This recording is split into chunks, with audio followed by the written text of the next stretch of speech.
Welcome to the recorded version of Sprout Labs webinar on Microlearning 101. We don't actually record the live sessions of our webinars. They're fairly interactive experiences, and we find if we record the live sessions, people interact a whole lot less. So sometimes I do a little bit of a summary of what happens in the live sessions, and there's one particular slide in this one, which is based on one of the activities. First of all, a little bit about me. I'm Robin Pettard. I'm the founder of Sprout Labs. What does Sprout Labs do? We really build learning platforms that help you also deliver and measure high-impact digital learning ecosystems. The two platforms we work with is Glasshouse, which is an authoring environment that's cloud-based, enterprise-ready, and Tatara Learn, which is an open, flexible, and affordable learning management system. As well as just actually working with platforms, we help people develop the skills and knowledge to be able to make really great digital learning experiences as well. So it's not just about the tools, people need to have the skills and knowledge to be able to use these in fantastic ways. If you're new to Sprout Labs and this is the first webinar recording you're listening to, there's lots of content we produce. I'm the main person who actually does the content work as well. I sometimes think of myself as the front person to Sprout Labs. We've got the Learning While Working podcast, the blog, ebooks, and a whole collection of recordings of past webinars. And once a year we run a virtual conference. This year it was in July. On the virtual conference website, there's over 25 hours worth of recordings from some of the leading thinkers in learning at the moment. One of the reasons the Learning While Working podcast is up the top is you quite often hear me in this particular session talk about learning experiences and things from my actual learning during that podcast as well, and ideas from the guests as well. In this recording, I'm going to look at what is microlearning, the common types of microlearning, how it enables learning while working, and when's the right time to use microlearning, and then the link between learning campaigns, performance support, and microlearning. I might actually make a few references to things that happened in some of the discussions as well. Also going to pull apart the free course we put together, which is an example of microlearning, which is the Rethinking Your Resources microlearning. If you haven't actually experienced this, sign up to this on our resources section of our website. Now, I felt like I had to do a definition of what microlearning is, partly because I felt like there was a real tension in microlearning.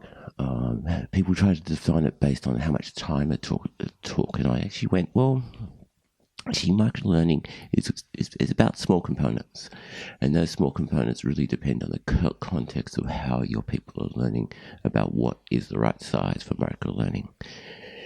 It's also, I've put this dual thing in, a dual idea that's about helping behavioural change or supporting performance.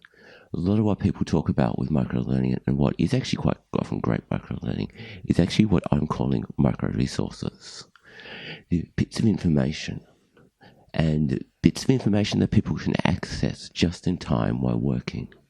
Whereas learning is more of a process. Learning is not just about getting information. Learning is about behaviour change, which means it needs to involve practice, feedback, and reflection, quite often over time. Where spacing things over time as micro-learning experiences is a really powerful strategy to help enable that sort of process. But at the same time, micro-resources are powerful as well, because they enable learning while working, where essentially someone can be doing a task. It might be in a piece of software, or it might be doing a process, and then they can actually pick up a bit of information that's small, right-sized, bite-sized, and use that to do their task. Now, what's actually happening during this process is that learning process of feedback and practice is happening when they're doing it. It's actually not so much a learning experience, it's a doing experience. So it's that sense of supporting performance first, which is just a slightly different way of thinking about it. What microlearning is not adaptive learning. It's not personalized learning. It's not spaced learning. It's not a learning campaign. It's an enabler for these types of approaches. It's really just about putting learning back down into components and small components. If you have your learning in small components, then you can make it more personalized. You can get this small bit and then another small bit and build something that's exactly right for someone's particular skill shortage at a particular moment. I think this is one of the great confusions that's happening with the hype around microlearning at the moment. That microlearning is not actually a technology, it's a design approach, and these things help. And microlearning helps support these really exciting approaches.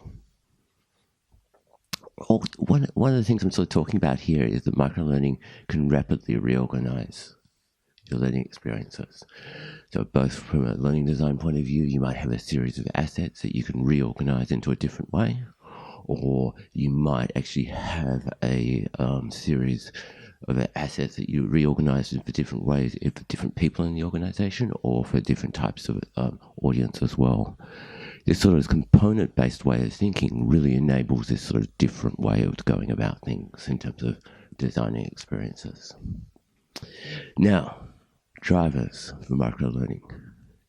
We're working more on mobile devices, which means we want smaller things that we might be able to fit in while we're commuting or while we're traveling or while we're waiting.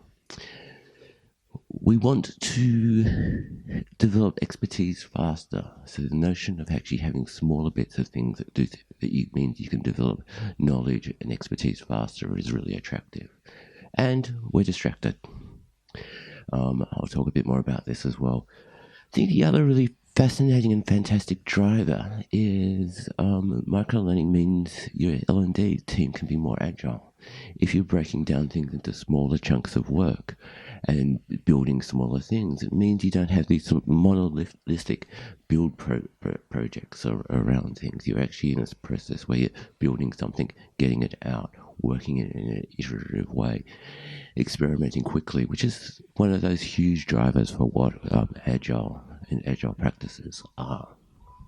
Now, distracted, the goldfish myth. Now, I actually went looking for this and to see whether or not I could find any research that's showing that microlearning leads to better learning outcomes. In actual fact, Patty Shanks, one of the guests on the podcast, has actually done a literature review of this to see if there's any research. And it was actually partly we started the conversation about the fact we both didn't really like the term microlearning, which is part of the reason I finished my own definition for it. So we are distracted. Not to say that we're not distracted in our workplaces, and microlearning really helps with this distraction. But there's no actual sort of research. There's nothing I couldn't find anything that sat there and said, oh, our brains are being rewired in this way or this way. It's actually saying our brains aren't coping with distraction more than anything, which is really fascinating. I did feel like I had to talk about goldfish and the goldfish myth in a microlearning webinar as well. For me, microlearning is almost L&D realizing what learners need now. They need learning that's in the flow of work. They need learning that doesn't take them away from work too much. They need learning that's spaced over time so that they can integrate learning really easily into their day-to-day activities. And it's just that sense of meeting the learners where they're at in terms of the demands of workplaces as well. Now, types of microlearning. Got a couple of really dense slides in coming up through here as well in terms of lots of information. So I had this dual type of definition around driving change and performance. So essentially the types of learning that you might see in driving change is things that are around practice and feedback. So things like self-assessment, interactive scenarios, and then recalling and retrieving knowledge after a period of time. Now, this is actually a really interesting one because essentially there's been some research done on university students preparing for exams, and the people who repeatedly went back across the textbook and reread the knowledge compared to the people who did exam questions over a period of time, what was actually discovered was the people who were doing the exam questions questions did better on the actual exam. What they were doing was actually they were recalling and retrieving that knowledge all the time. Now, just to dive into it, and possibly if you're watching this, I'm going to say some different things to watch that's on the slides. Because in actual fact, there was a really interesting moment in the webinar where someone actually asked, what do you mean by spaced? In actual fact, what we meant, it's really about putting things over a period of time and building them into learning campaigns. It's actually that sense of if you break up a learning experience into one big learning experience into a smaller chunks, it means that you can quite often get a lot more likelihood of learning transfer as well. If you're supporting learning in the flow of work, it's things like videos, infographics, audio and chatbots, and guides and examples of existing work. Now, these are the sort of things that might come through back on a microlearning platform or be integrated into other platforms. Just been doing a great series of interviews on AI and L&D, and there's been a really big trend towards the use of chatbots for helping people in organizations. I think that's going to actually keep on expanding as well. Now, when to use microlearning, and in actual fact, some of the hints are starting to happen here as well. If it's actually really deep learning, where someone needs to really concentrate, if someone's a full-time learner, you wouldn't actually use microlearning because essentially that's their focus. If someone's a trainee, you might use a learning campaign approach to do something. And that might work really well with, say, an onboarding program. So someone's actually a corporate onboarding program where someone's primarily focused on doing their new job role, but there's a whole series of things that need to be orientated to around the edge of an organization, and that learning campaign approach works really well as well. And then supporting performance, recall, and just in time, it's a perfect solution for that as well. Another way of looking at this is through the eyes of the 5 moments of need from Bob Mosler. He's a great person to think about performance support and different types of learning that's needed at different stages. He has this 5-step model of learning for the first time, learning more, applying what you've learned, when things go wrong, and when things change. Now, in actual fact, learning for the first time, I'm going to use the term, that's a type of deep learning. Rich, complicated learning. In some ways, learning more, you might notice I have this crossing over into this spot where it's supporting performance, and microlearning is great. So it depends on the nature of that learning more. There might be a chunk of learning to get someone up to speed with a new type of thinking or a new way of doing something in an organization, and then there might be a learning campaign afterwards that's supporting the learning more, also to help them transfer that into practice. Now, meet Sarah. We did a couple of scenarios during the webinar around Sarah. She's essentially building an induction program. She's using this campaign approach of having things happen over a period of 3 months. So what I want to share here is a summary of what actually happened within this particular thing. In particular scenario. So essentially a little bit of a mapping, and there's a few things that got crossed over here. So essentially, before people start, short videos that really introduce people to the organizational values. Really lots of use of video beforehand, because that's an information thing at that sort of first stage. Day 1, organizational basics, things like relationships and who's who, company structure, the things people really need to know, and then getting into more things like job-specific things and meeting stakeholders, and more about job-specific training. 3 months is almost a how do you do your job better. There was a really nice idea that's a little bit covered up here about people actually at a 3 months point, everyone doing a whole, what have I learned from the organisation and working in the organisation. And that's a really sweet way and a nice way of actually giving a bit of a summary.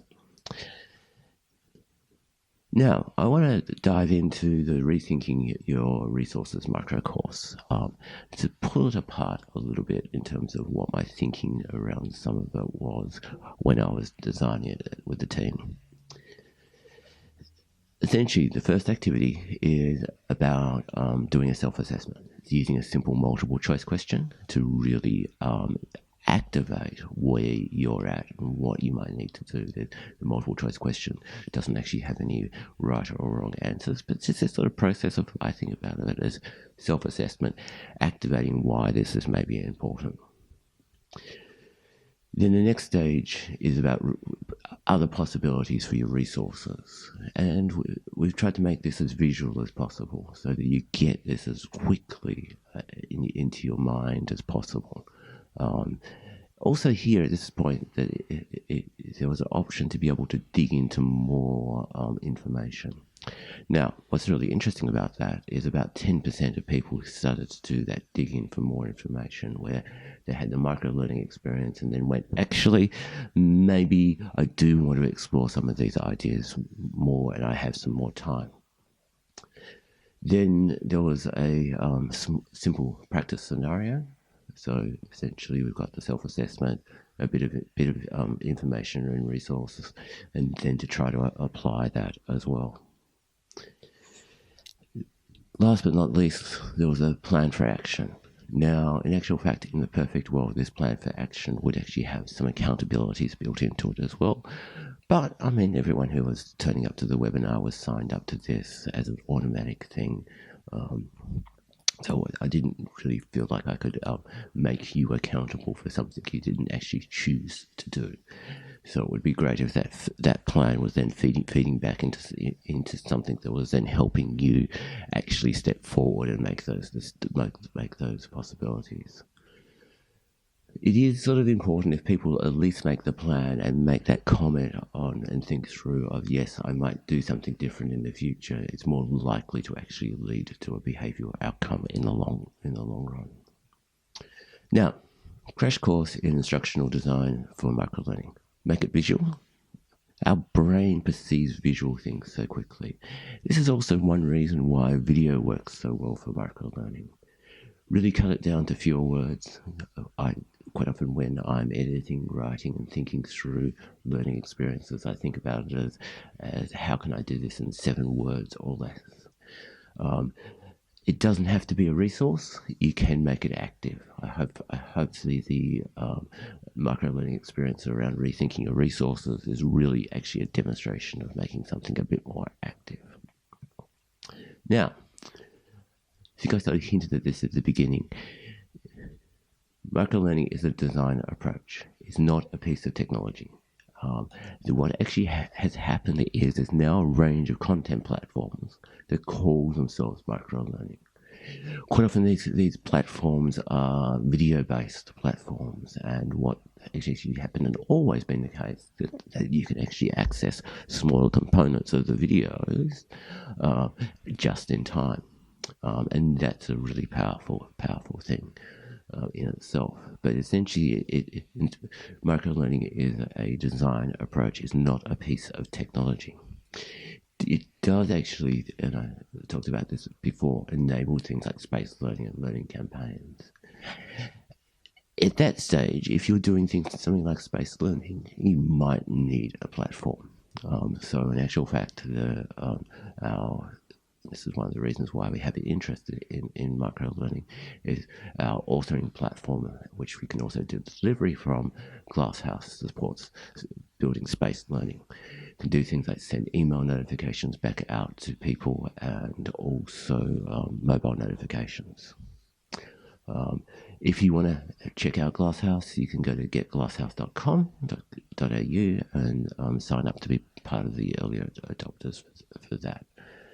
As well as with Glasshouse, it's not just about sending things to the learners, it's also about sending things to managers and coaches as well. So there's a scenario where someone finishes a particular unit and then the manager can be sent essentially a summary of the unit, and also what might be some of their questions they could be asking some people around that to actually help with the learning transfer for that. Thank you, everyone who's listened to this webinar. It's quite a lot shorter than what the actual webinar was because we didn't have all the interactive activities in it as well, and I've done less of a summary of those in this particular recording as well.